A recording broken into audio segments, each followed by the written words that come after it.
শুরুতে আমরা নজর রাখবো অবশেষে বন্দী বাঘ বাঘিনী জিনাত। ঘুমপাড়ানি গুলিতে কাবু বাঘিনী জিনাত। চতুর্থবারের গুলিতে কাবু হয় বাঘিনী জিনাত। বাঁকুড়ার গোসাইডিহিতে বাগে আনা গেছে বাঘকে। আজ বিকেল 3:58 ঘুমপাড়ানি গুলি করা হয় জিনাতকে। আমরা জানি যে গতকাল 3টি ঘুমপাড়ানি গুলি ছোড়া হয়। গতকাল 2টি গুলি লাগলেও কাবু হয়নি জিনাত। অবশেষে আজ কাবুতে আসলো বাঘিনী জিনাত। 3টি জেলা ঘুরে বন্দী হলো বাঘ। রঞ্জিত প্রতিনিধি এই মুহূর্তে আমাদের সঙ্গে রয়েছেন। রঞ্জিত, এই মুহূর্তে বাঘিনী জিনাতকে কোথায় রাখা হয়েছে? বাঘিনী জিনাতকে বাঁকুড়া থেকে উদ্ধার করে তাকে নিয়ে যাওয়া হচ্ছে বিশেষ জায়গাতে। সেখানে তার সেফ জোনে তাকে প্রাথমিকভাবে নিয়ে যাওয়া হবে, কারণ তার শারীরিক পরীক্ষার প্রয়োজন শারীরিক পরীক্ষা করা হবে বলে মনে করছে বন দপ্তর। কারণ গত কয়েকদিন ধরে তার যে দৌড়চাপ, তার যে বিভিন্ন জায়গা ডেরা বদল, দীর্ঘ পথ অতিক্রম ফলে এবং তার সাথে তাকে ট্রান্সলাইজ করা হয়েছে, সব মিলিয়ে তার শারীরিক পরীক্ষার প্রয়োজন আছে বলে মনে করছে বন দপ্তর। সেই কারণে তাকে সেফ জন্য প্রাথমিক পরীক্ষা বাজার নিয়ে যাওয়া হচ্ছে। তবে বন দপ্তর স্পষ্ট করেনি, তবে এই মুহূর্তে তাকে নিয়ে যাওয়া হচ্ছে সেফ জোনে। সেখানে তার পরীক্ষা নিরীক্ষা হবে, তারপরে উড়িষ্যা সিমলিপালে নিয়ে যাওয়া হবে। বেশ, 3 জেলা ঘুরে বন্দি বাঘ। দুদিন আমরা বাড়ির বাইরে বেরোতে পারিনি, নিজের এখন কাজে যেতে পারিনি। আজকে অনেক স্বাচ্ছন্দ্য বোধ করছি, যেহেতু আমাদের বাঘটা নিয়ে গেল আমাদের এখান থেকে। আমরা দেখলাম ভালো লাগছে আর কি, যে আমরা আবার কাল থেকে কাজে যেতে পারবো আর কি, আমরা নিজের মতো করে ঘুরতে পারবো। আমরা 24 ঘন্টা যে আতঙ্কে ছিলাম সেই দিক থেকে আমরা আজ অনেকটা হ্যাপি আছি। কেন? কারণ আমরা যে বাঘিনীর যে 24 ঘন্টা ধরে এখানে আমাদের গ্রামের মধ্যে লোকাল ছিল, তাতে আমরা খুব আতঙ্কিত ছিলাম। গ্রামের মানুষ আমাদের কাজে মাঠে যেতে হয়, সেখানে একটা ভয় থাকাটাই স্বাভাবিক। 24 ঘন্টা কোনো গবাদি পশু ছাড়া হয়নি, বাড়িতে সব বাঁধা ছিল। এখন আমরা যথেষ্ট স্বস্তি আছি। দেখলাম নিজের চোখে বাঘ দেখেছি, ওনাকে কেজ করেছে, মানে রেস্কিউ করে গাড়িতে তোলা হয়েছে। দেখলাম কাল থেকে আমরা আবার নিজেদের স্বাভাবিক জীবনে ফিরে আসতে পারবো। बहुत मेहनत लगा उसके पीछे और आराम से हो गया। ट्रैंकुलाइज के लिए यहाँ पे तो 8-10 दिन वैसे भी हो गया है, और यहाँ का स्टाफ भी बहुत कोऑपरेटिव है, फॉरेस्ट डिपार्टमेंट का स्टाफ। तो जो कुछ भी हुआ बहुत अच्छे से हुआ। বাঘিনীর লুকোচুরিতে রীতিমতো হিমশিম খেতে হয়েছিল বন দফতরকে। অবশেষে জিনাতকে বাগে আনলো বন দফতর। 3টি জেলা ঘুরে এই বন্দি বাঘ। ওড়িশা থেকে ঝাড়খণ্ড হয়ে ঝাড়গ্রামে ঢোকে জিনাত, ঝাড়গ্রাম থেকে তারপর পুরুলিয়ায় ঢোকে জিনাত, আর এরপর পুরুলিয়া থেকে বাঁকুড়ায় সেই বাঘিনী এসে পৌঁছায়। আর বাঘিনীর এই লুকোচুরিতেই হিমশিম বন দফতরে। সকাল থেকে মনিটরিং জাল লাগিয়ে বাড়তি কর্মী এনেই কেল্লাফতে। দাবি সেন্ট্রাল সার্কেলের সিসিএফ এস কুনাল ড্রাইভারের। আর এখন দেখুন গ্রাফিক্যাল প্রেজেন্টেশনের মাধ্যমে আপনাদেরকে দেখাচ্ছি কিভাবে বাঘিনী এসে পৌঁছলো বাঁকুড়ায়, ওড়িশাকে কুড়ায়।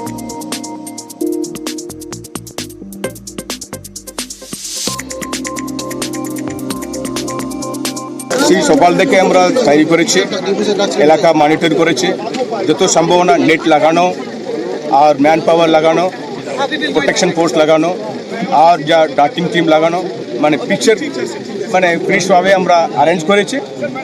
বাঘটাও ডাটিংকে ভালো রেসপন্ড করেছে। আজকে সিঙ্গেল ডাটের মধ্যে একটা বাঘ ঘুমিয়ে পড়েছে, তারপরে আমরা বাঘকে তুলে এটা আমরা রেস্কিউ করে আমরা সেফ কাস্টাডি নিয়েছি। আমরা ফরেস্ট ডিপার্টমেন্টে আমার দায়িত্ব, আমার কর্তব্য, কিন্তু আমার ডিপার্টমেন্ট ছাড়া অনেক অফিসার এখানে সাপোর্ট করেছে, হেল্প করেছে, স্থানীয় মানুষ অনেক হেল্প করেছে।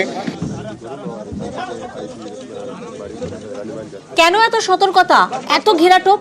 লালগড়ে বাঘকে পিটিয়ে মারার ঘটনার জেরেই জিনাতের জন্য বাড়তি ব্যবস্থা মনে করছেন বন্যপ্রাণ বিশেষজ্ঞ জয়দীপ কুন্ডু। যে পরিস্থিতি সৃষ্টি করেছিল উড়িষ্যা বন দপ্তরের মিসম্যানেজমেন্ট, সেই পরিস্থিতিকে সামলে আরো একবার পশ্চিমবঙ্গের বন দপ্তর প্রমাণ করলেন যে কোনো হিউম্যান ওয়াইল্ড লাইফ কনফ্লিক্ট ম্যানেজমেন্টে এখনো অবধি কিন্তু পশ্চিমবঙ্গ সবার থেকে এগিয়ে। এর আগে আমরা দেখেছিলাম যে খুব বাজে একটা অভিজ্ঞতা, লালগড়ের কথা মনে পড়ে যায়। তখন যে অভিজ্ঞতা হয়েছিল তা সত্যি লজ্জার ছিল। সেই কারণে কি বিশেষ সতর্কতা নেওয়া হয়েছিল এইবারে? 100 বারই তাই, 100 বার। এখনো লালগড়ের অভিজ্ঞতা আমাদের কাছে একটা দগদগে ঘায়ের মতো হয়ে আছে। এবং তার পরবর্তীকালে আপনারা জানেন যে আরেকটি হাতিও নৃশংসভাবে মাঝে তার মৃত্যু হয়েছে। এই সমস্ত ঘটনা আছে, কিন্তু তার মধ্যেই যেভাবে এই বাঘকে ম্যানেজ করা হলো এবং এই বাঘকে বাগে আনা গেল, সেটা কিন্তু নজিরবিহীন। ট্রাঙ্কুলাইজ করার ক্ষেত্রে এত সাবধানতা কেন? তাকে ট্রাঙ্কুলাইজ করে দিলেই হলো না, তার একটা সঠিক পরিমাপ আছে। সেই পরিমাপের ওষুধ তার শরীরে গেলে তবেই সেই ট্রাঙ্কুলাইজেশন সার্থক হবে এবং সাকসেসফুলি সে আবার বাউন্স ব্যাক করবে। সুতরাং এইটা হচ্ছে পুরোটাই বিজ্ঞান মেনে কাজ হয়েছে এবং ট্রাঙ্কুলাইজেশনের যে প্রোটোকল, সেই প্রোটোকল মেনেই সেই কাজটা করা হয়েছে। অবশেষে কবজায় জিনাত, আপাতত পর্যবেক্ষণে রেখে চিকিৎসা চলবে। ফিট ঘোষণার পর ছাড়া হবে জঙ্গলে, বলছেন বন্যপ্রাণ বিশেষজ্ঞ জয়দীপ কুন্ডু। যারা ভেটেরিনারি ডক্টর আছেন তারা ওকে অবজারভেশনে রাখবে বেশ কিছুক্ষণ এবং সেই অবজারভেশনে রাখার পর ওর অ্যাজিলিটি চেক করবে, দেখে নেবে যে স্বাভাবিক ছন্দে আছে কিনা এবং ঠিক মতো খাওয়া দাওয়া করছে কিনা।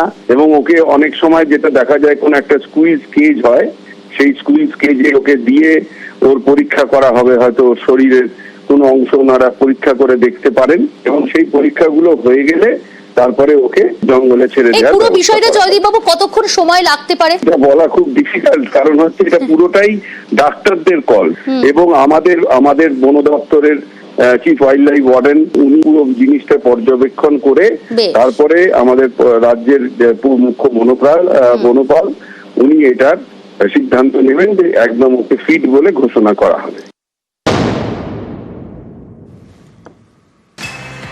বাঁকুড়ায় বন্দি বাঘ আর সেই বাঘিনীকে আনা হচ্ছে আলিপুর চিড়িয়াখানায়। কলকাতায় জিনাত, আলিপুর চিড়িয়াখানায় আনা হচ্ছে বাঘিনীকে। ঘুমপাড়ানি গুলিতে আজ বিকেল 3:58 বাঁকুড়ায় বন্দি করা হয় বাঘিনী জিনাতকে, আর এরপর সুস্থ করে বাঘিনীকে আনা হচ্ছে আলিপুরে।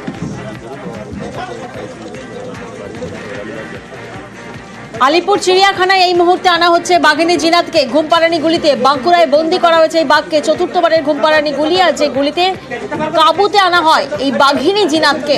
সুস্থ করে বাঘিনীকে আনা হচ্ছে আলিপুর চিড়িয়াখানায়।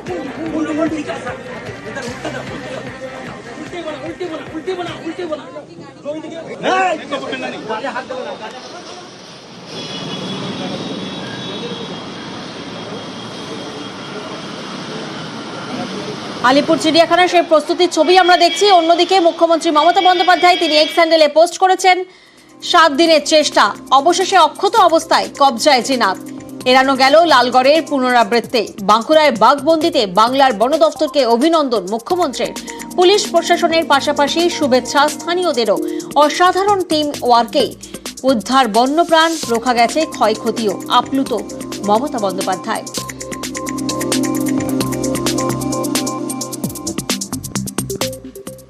অশান্ত প্রতিবেশী দেশ, সক্রিয় বিভিন্ন জঙ্গি সংগঠন, মাথাচাড়া দিচ্ছে বিচ্ছিন্নতাবাদীরাও। শান্তি আলোচনায় অংশ নিয়েও কিভাবে কে এলো জঙ্গি? জীবন সিং এর বিবৃতি, রাজনৈতিক মদতের অভিযোগে সরব তৃণমূল, পাল্টা অভিযোগ বিজেপির। কোনো অবস্থাতেই বাংলার মানুষ এই ধরনের বিচ্ছিন্নতাবাদী বা বিচ্ছিন্নতাকামী আপত্তিকর বক্তব্য তারা কোনো অবস্থায় সমর্থন করেন না। কিন্তু এদের পেছনে নানা ধরনের বঙ্গবিরোধী দল, বঙ্গবিরোধী শক্তি তারা আছে। একটা সময় যখন ওইসব এলাকায় উন্নয়ন কম ছিল, পরবর্তীকালে মমতা বন্দ্যোপাধ্যায় মুখ্যমন্ত্রী হওয়ার, প্রশাসনিক বৈঠক করা, বিভিন্ন স্কিমে উন্নয়ন করা, মানুষ সেই উন্নয়নটা দেখতে পাচ্ছেন এবং মুখ্যমন্ত্রী সরকারের সদিচ্ছাটা দেখতে পাচ্ছেন। ফলে সেইটাকে ডিস্টার্ব করার জন্য যে কাউকে সামনে রেখে অন্য কোনো শক্তি এই ধরনের কাজকর্ম কিছু করে থাকে, মানুষ এগুলো প্রত্যাখ্যান করবেন।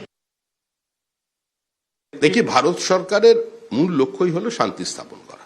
যদি জীবন সিং এর এই ঘটনার মধ্যে কিছুটা প্রভাব বা তার কিছুটা বাংলার সঙ্গে সম্পর্কিত আছে, তো সেখানেও আমাদের লক্ষ্য হচ্ছে শান্তি স্থাপনের চেষ্টা।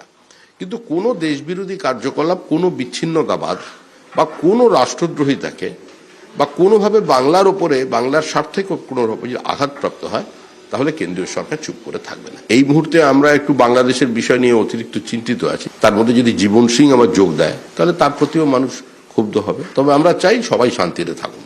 কোনো জনগোষ্ঠীকে, কোনো উপজাতিকে আমরা বিচ্ছিন্ন করতে চাই না। আমরা সকলকে মূল জাতীয় জনজীবনের স্রোতে ফেরাতে চাই, এটাই আমাদের লক্ষ্য।